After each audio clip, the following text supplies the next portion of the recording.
Ya, semoga saja pihak dari Densus 88 ini bisa membongkar ini semua. Karena apa? Karena sepertinya ya, banyak sekali tokoh yang mulai sibuk cuci tangan.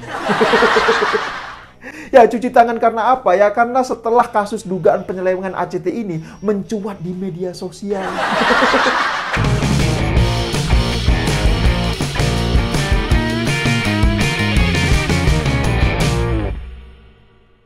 Ya, jumpa lagi dengan saya Muhammad. Seperti janji saya yang kemarin ya, hari ini saya akan mengulas lagi soal info terbaru, yaitu mengenai lembaga kemanusiaan yang bernama Aksi Cepat Tanggap atau disingkat dengan ACT. Akhirnya, kasus lembaga kemanusiaan yang bernama ACT ini telah diselidiki oleh pihak Densus 88. Ngeri sekali kan.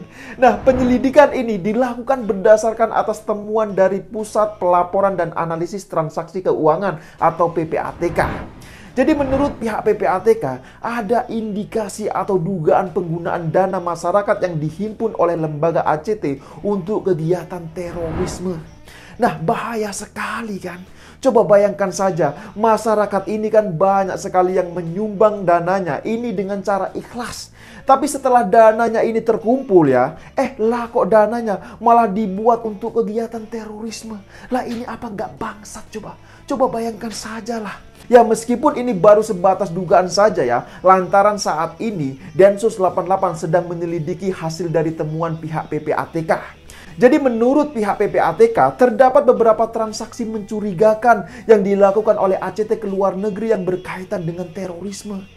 Dan menurut saya ya, ini bukanlah hal yang baru. Karena apa? Karena memang jika dilihat dari rekam jejak lembaga filantropi ini, sepertinya ya memang ada kedekatan antara ACT dengan kelompok terlarang. Dan semua itu bisa dilihat dari foto-foto yang banyak beredar di media sosial.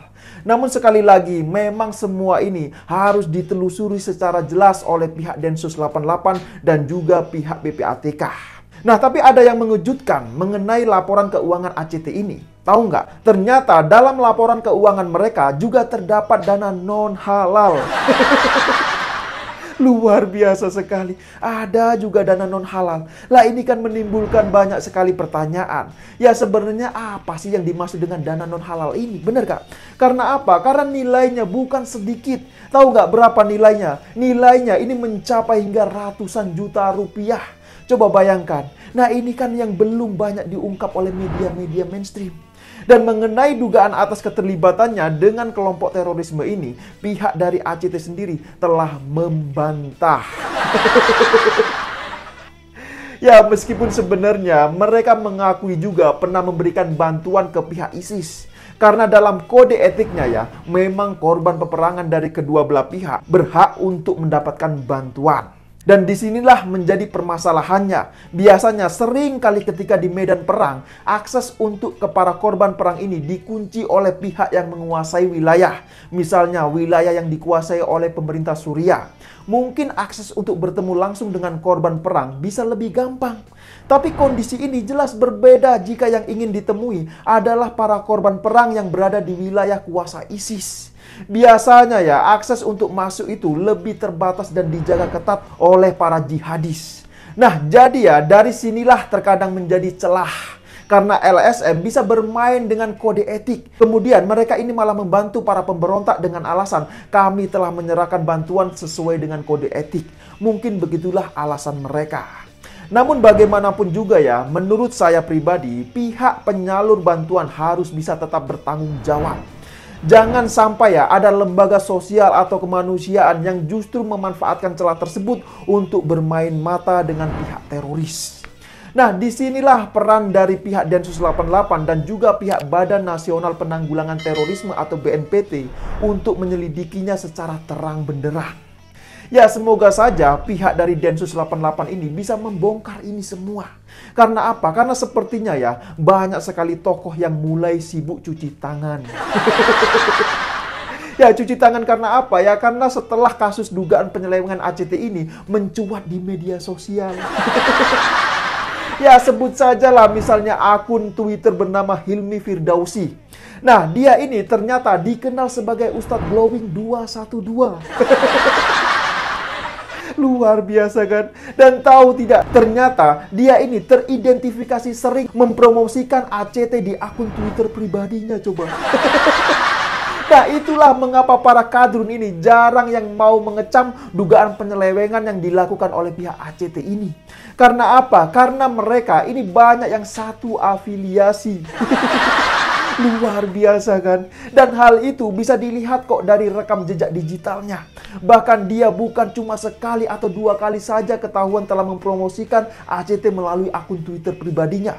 Nah, giliran ACT saat ini bermasalah, dia malah ngamuk-ngamuk nyalain buzzer RP, coba. Lah kok bisa seperti itu? Lah ini gimana ceritanya coba? Wong dia sendiri yang sering promosikan ACT, kok malah pihak lain yang disalahkan, coba. Ya, sekarang coba perhatikan postingannya pada tahun 2020 ini. Nah, dalam captionnya, dia ini menulis, sedekah Rasulullah pada saat Ramadan bagaikan angin yang bertiup, begitu katanya. Luar biasa sekali kan kata-katanya. Nah, dari postingannya tersebut, terlihat jelas bahwa dia sedang mempromosikan ACT. Dan hal itu bisa dilihat dari poster yang dipostingnya.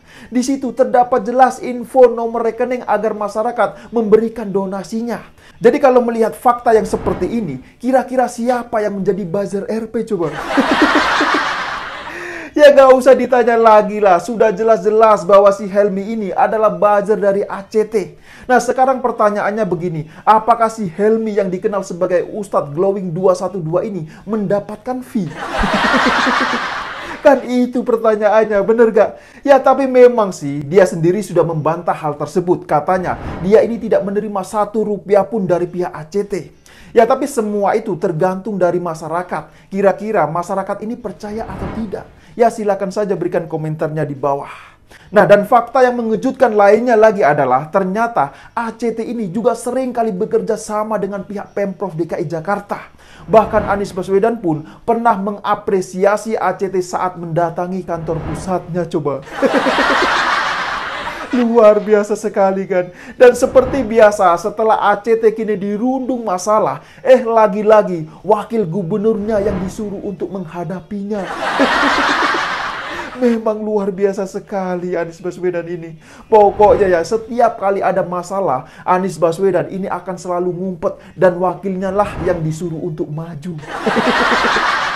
Ya, saya kira demikian dululah opini singkat Okedum kali ini. Pesan saya, jaga terus NKRI. Terima kasih buat yang sudah like dan menonton video ini dari awal hingga akhir. Dan sampai jumpa di episode Okedum selanjutnya.